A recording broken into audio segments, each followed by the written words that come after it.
Salam əziz izləyicilər, xoş gördük sizləri. Bugün tam yeni bir video ilə qarşınızdayıq. Bugünkü videomuz welcome funksiyası ilə əlaqədar olacaq. Və burada da mən iki cədvəl vermişəm. İlk olaraq welcome funksiyasının mahiyyətini izah etmək üçün kiçik bir cədvəldən başlayacağım, sadə izah üzrə.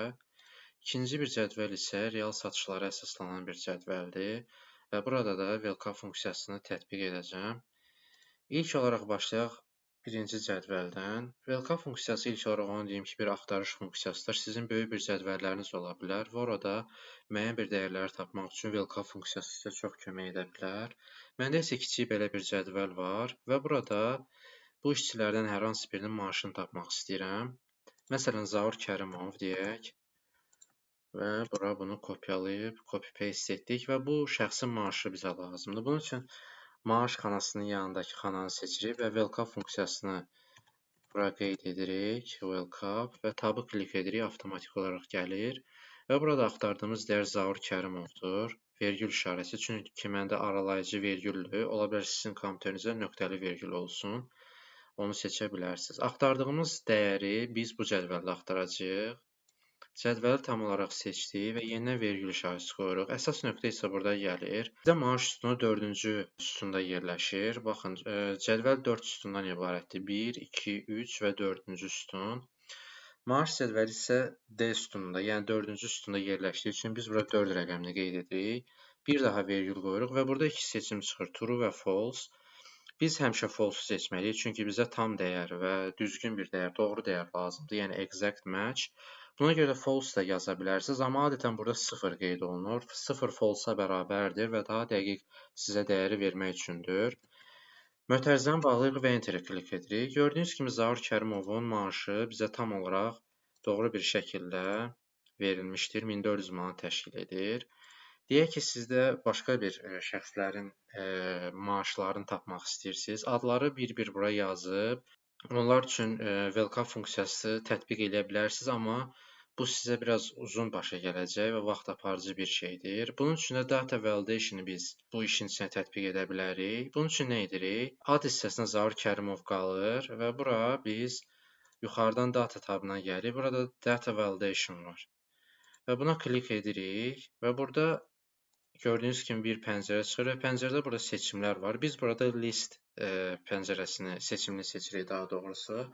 List yəni ki, siyahı cədvəl mənasını verir, daha doğrusu siyahı mənasını verir və bizə nə lazımdır? İşçilərin siyahısı. İşçilərin siyahısını cədvəldən götürürük ümumi şəkildə və burada seçdikdən sonra OK klikləyirik və burada gördüyünüz kimi belə bir işarə çıxır və bu işarəyə klik etdikdə burada seçdiyimiz işçilərin hamısının adları qeyd olunur.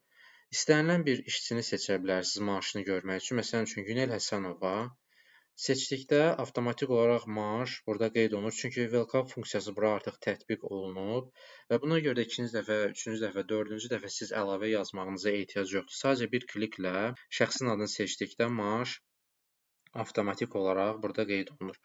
Gördüyünüz kimi Günel Həsənova İnsan Resursları Departamentinin işçisidir və 1300 manat aylıq maaşı təşkil edir.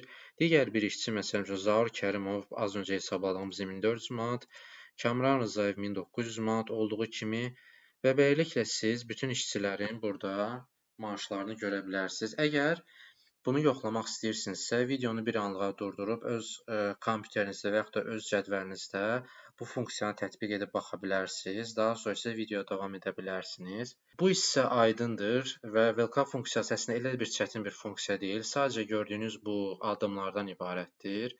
İndi isə əsas məsələ keçək böyük bir cədvəlimizə, digər cədvəlimizə. Gördüyünüz kimi cədvəlimiz böyükdür.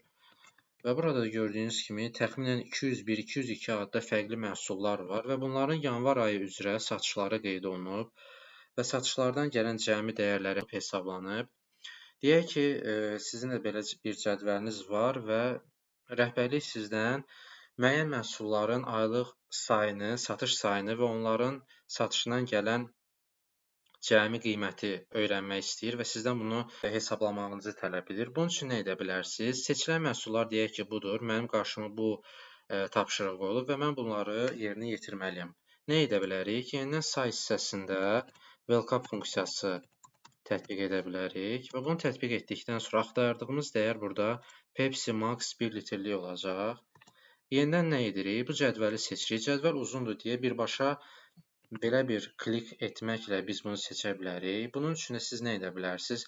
İstər sizdə 1000 adda, 1500, 1 milyon adda fərq eləmir. Nə qədər böyük olursa olsun, bunu bir göz qırpımında etmək üçün Ctrl Shift və aşağı düyməsini bir dəfə klik etməklə ümumi cədvəli seçə bilərsiniz və yaxud da istədiyiniz bir sütunu seçə bilərsiniz, fərq etməz. Daha sonra isə vergül qoyuruq və yenidən yuxarı qaydırıq burada. Gördüyümüz kimi cədvəlin regionu seçilib bizim üçün və biz burada nəyi tapmalıyıq? Say hissəsini. Baxırıq görək say hissəsi sütunu cədvəlimizdən neçənci sütundur? Birinci sütunda məhsulun adı, 2-də say, 3-də vahidin qiyməti, 4-cü sütunda isə cəm qeyd olunub. Bizə lazımdır ikinci sütun, ona görə də 2 qeyd edirik. Daha sonra vergül və 0 tam dəqiq məlumatı, dəyəri vermək üçün 0 qeyd edirik və mötərizəni bağlayıb Enter-i klik etdik.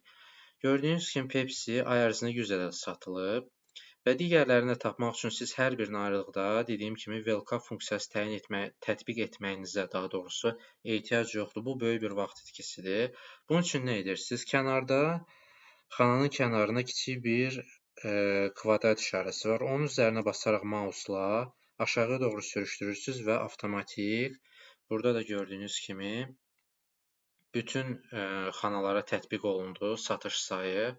Deyək ki, bununla da müdiriyyət kifayətlənmədi və bizdən vahidin qiymətini bu məhsullar üçün və cəmi satışın nə qədər olduğunu soruşur. Bunun üçün nə edə bilərik? Bunu kopya edirsiniz və bura copy paste edirsiniz, yapışdırırsınız.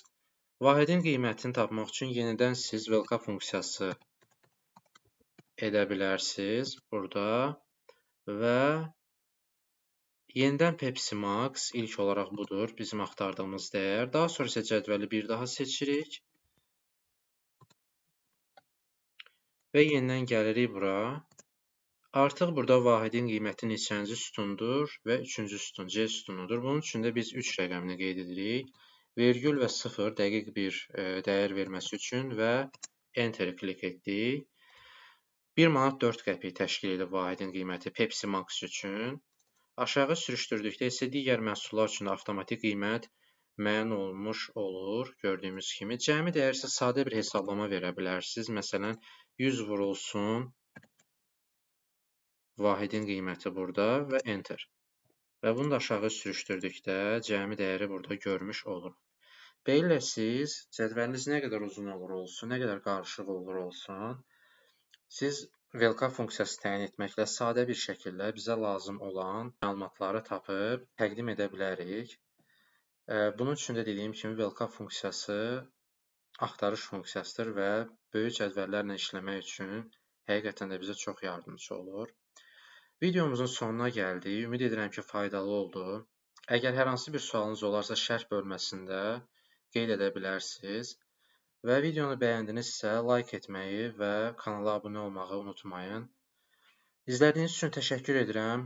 İnşallah gələn görüşlərə dək, gələn videolara qədər. Hələlik.